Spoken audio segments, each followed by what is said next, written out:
Steve, I hear the phrase real estate roller coaster all the time.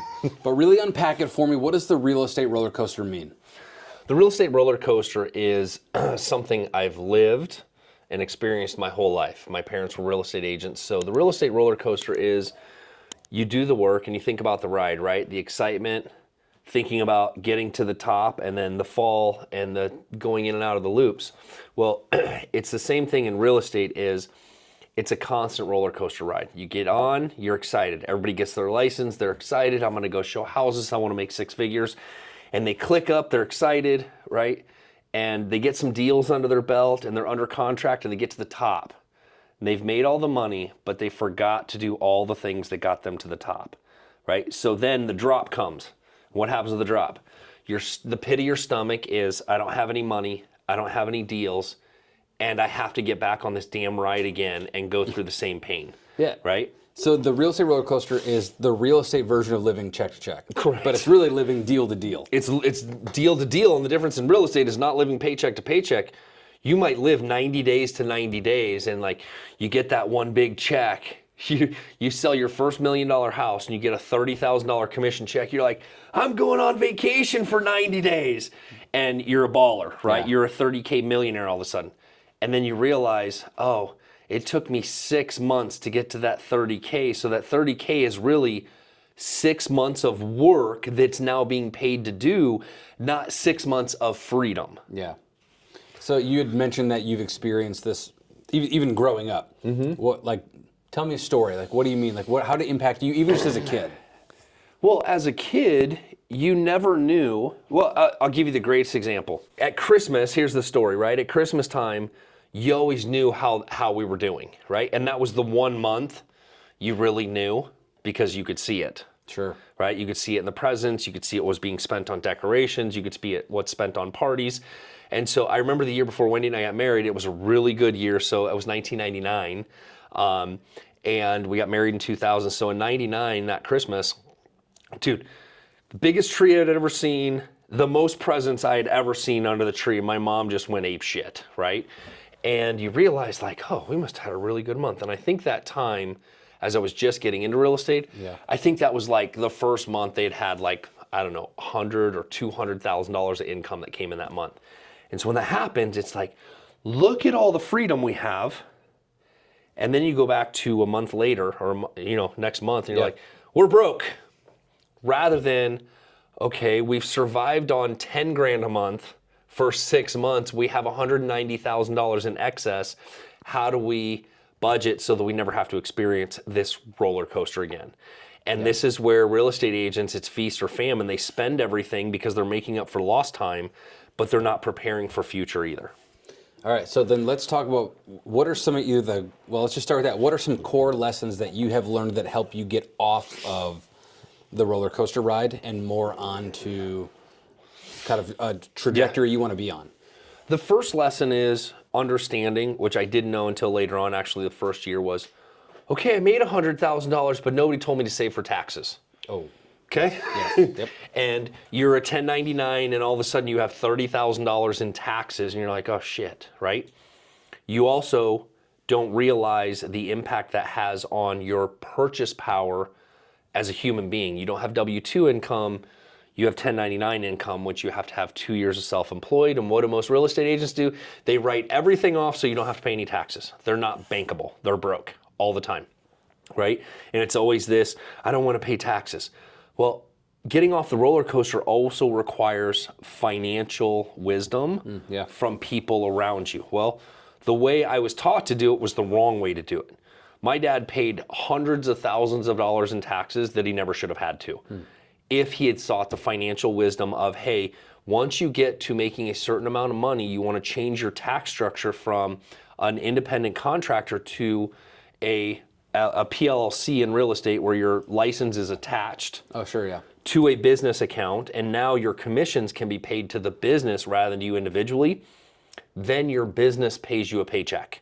Now you're a W-2 employee plus K-1 income, and what happens there is the K-1 income from your business, it doesn't have self-employment and all the Medicare, all the other ancillary things that come with it.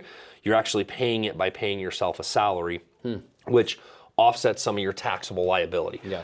So that's one of the big places like to get off. And then what I also realized to get off of that roller coaster when I left my parents' partnership was I also need to have some reserves, right? Yeah. So what I did was I just went in very small and I took 10% of every foreclosure check that we got. So we were selling foreclosures at the time. It was a volume play, right? So there were some months we closed 100 transactions, but it was probably like $750 on average of the commission. Well, hey, some would say a dripping faucet fills a bucket. Right? Exactly. That's true, right? Steve tells me that all the time. So it was a volume play and it was a lot of money and it was a lot of work, but I realized like I never want to go back to where I was, so I need to have a safety net. Yeah. So we started to understand what reserves were, which you go to the Dave Ramsey, right? It's the emergency fund. Yeah. Well, when you live in a commission-based business, you have to have more in an emergency fund.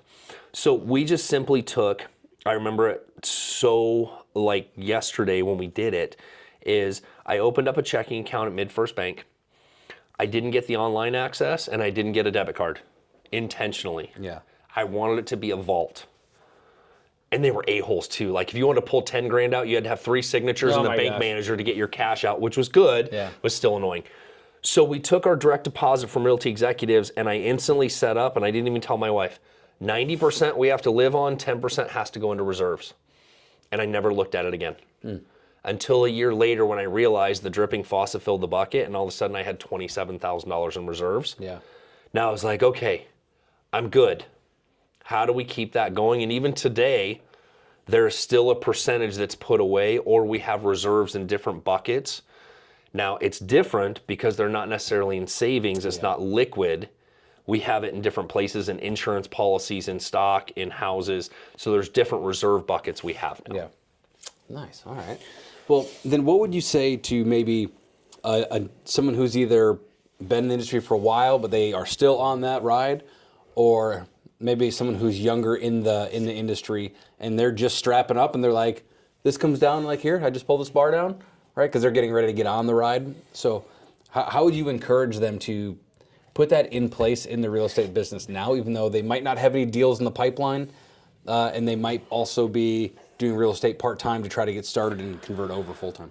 There's actually a more important lesson in this, is that if you're really just going to be the traditional real estate agent and you're never going to look at all the other opportunities and ways you can create income, you're always going to be on that roller coaster, right? Unless you do some of the small things that we talked about, and then you're really just a W-2 employee that gets paid as a 1099 because you're still up and down, and there's kind of a lid on your income if you're not going to venture out into the bigger things. And what I mean by that is you can be a solo agent and do really, really well, and you can be a solo agent who also looks at all the other opportunities and ways to create income inside this business, right? And so when you start to create here's the side note in the squirrel. Everybody wants to talk about creating multiple streams of income. Yeah. And they get sidetracked on the multiple streams of income. The question is, where are the multiple streams of income with what you do? Yeah. Right? So understanding that is, when you understand there's multiple ways to create income and not everything is tied to a commission check, you then will get off the roller coaster and go, screw this ride, right? I don't want to throw up anymore. I don't want to live like this anymore. I want to see all the ways that I can create income so that I can build a train track to the destination of freedom, which is also called retirement, right? And freedom becomes a place where you get to choose who you work with, when you work with them, and how you work with them, and if you want to do it at all.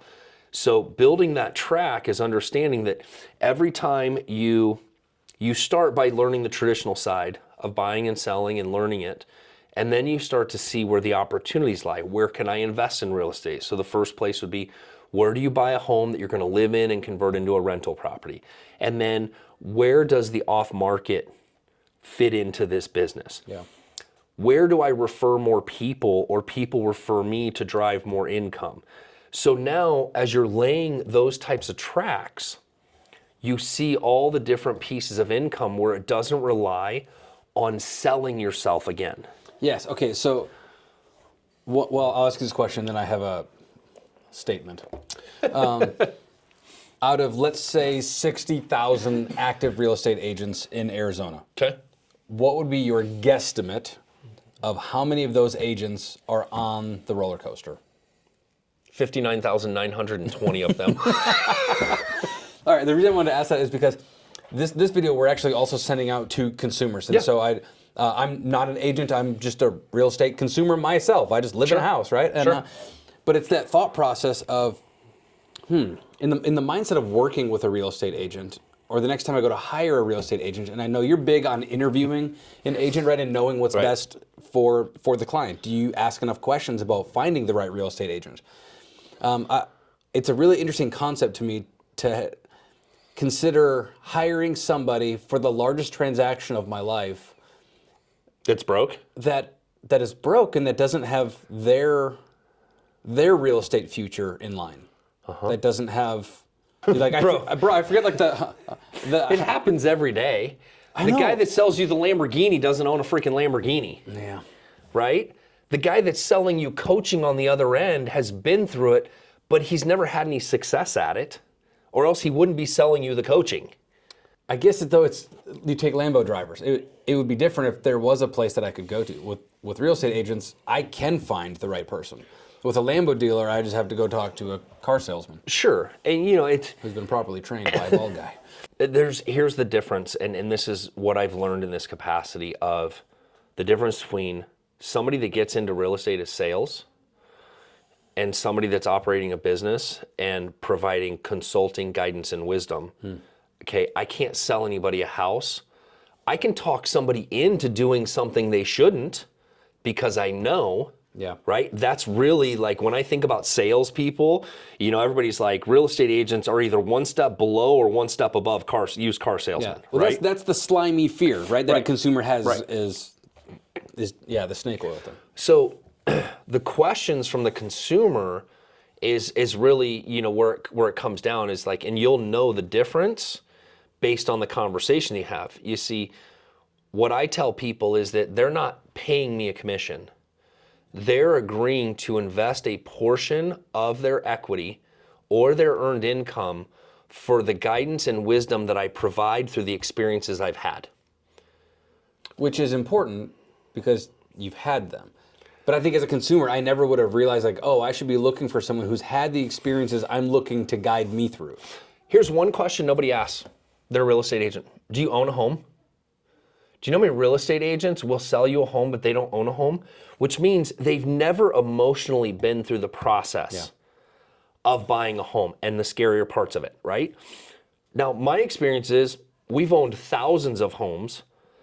We've fixed hundreds of sewer lines.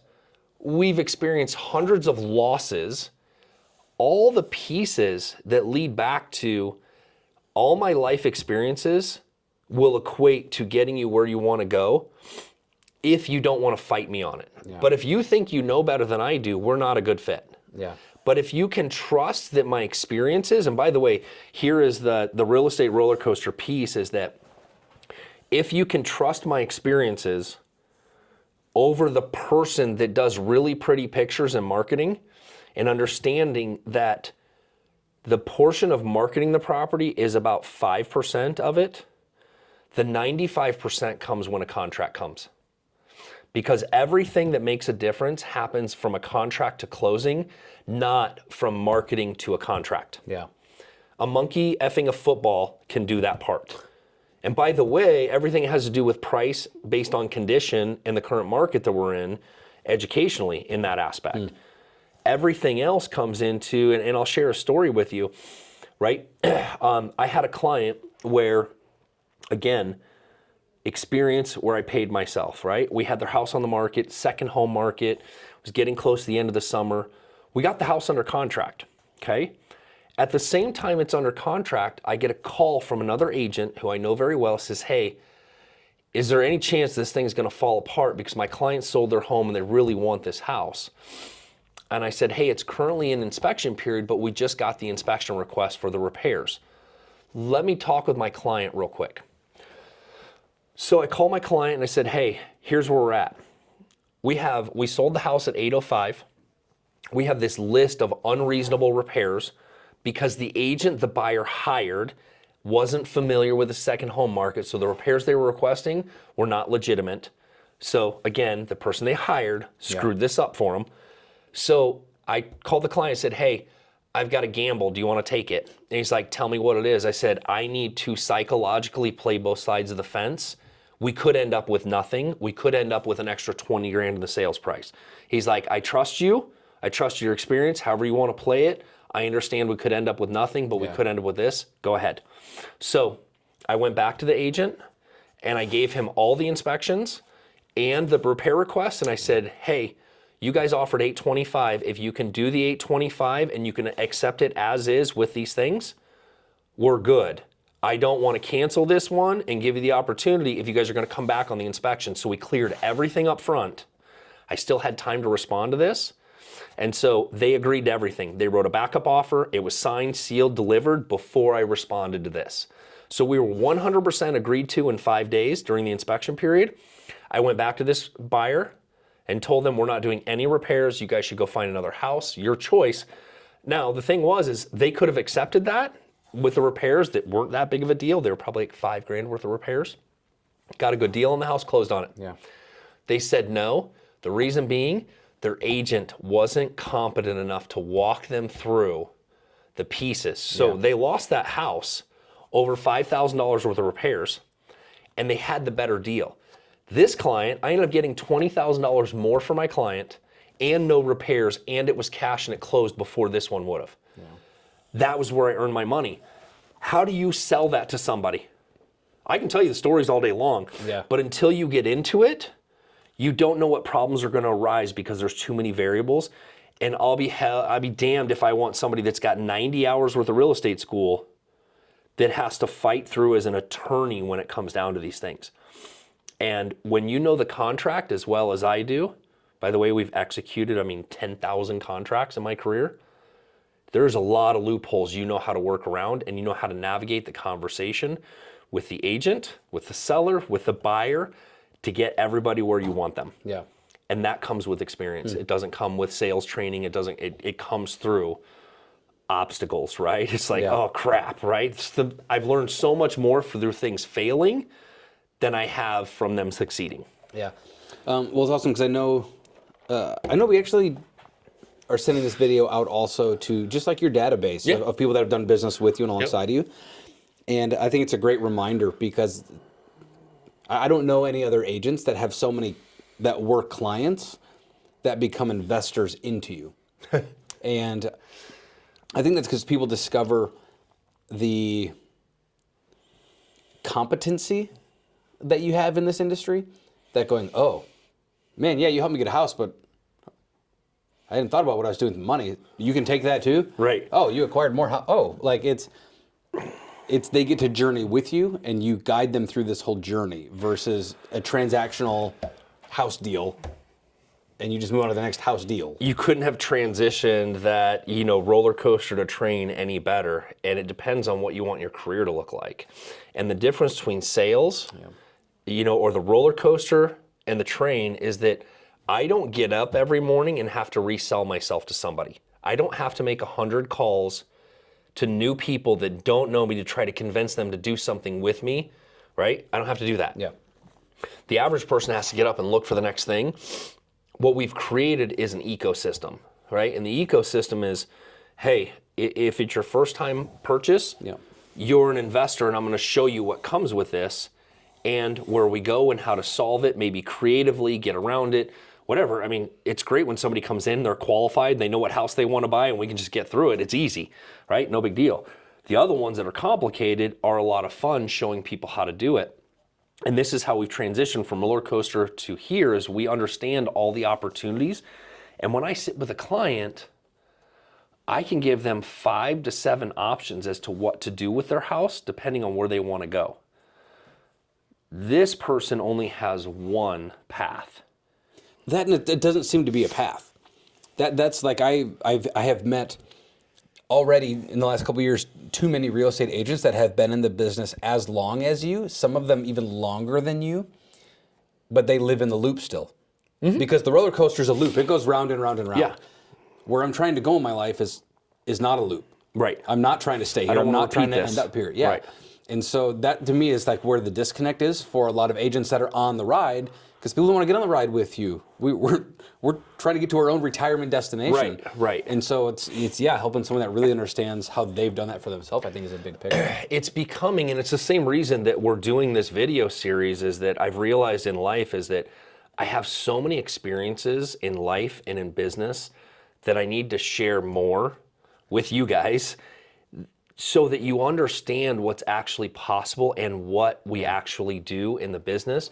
And some of you follow on social, some of you don't. So it was really important to just kind of put this out in the piece of here are all the ways and how we get off of this and over here. And it applies whether you're a real estate agent or not. We all want to build financial train tracks. And I can help in any one of those ways, either through what I do in real estate and what I do with investors, or connecting you with the people that I've invested with, or the things that I've invested with, or the ideas that I have to help you navigate those items just like I've had to navigate. Yeah. Well, awesome. Well, remind people where they can find you on all platforms, and let's keep Instagram cooking. is Steve D. Valentine. TikTok's the same, and if that still exists when this video comes out. And then YouTube, this is more of a new thing where I really would ask that you subscribe, watch these videos, save them, share them. It's really about adding value to your life and where we can connect and how we can do business. I don't want to sell myself to you. I want to attract myself or attract you into our ecosystem so that you know what you're getting. And the fact is, it's a lifetime of wisdom and knowledge. And sometimes you get to learn from my failures, and I lost the money, and I'm going to keep you from doing it based on my experiences. I'm the risk taker. You're not. My goal is to help you navigate those risks and do better with your financial freedom. Awesome.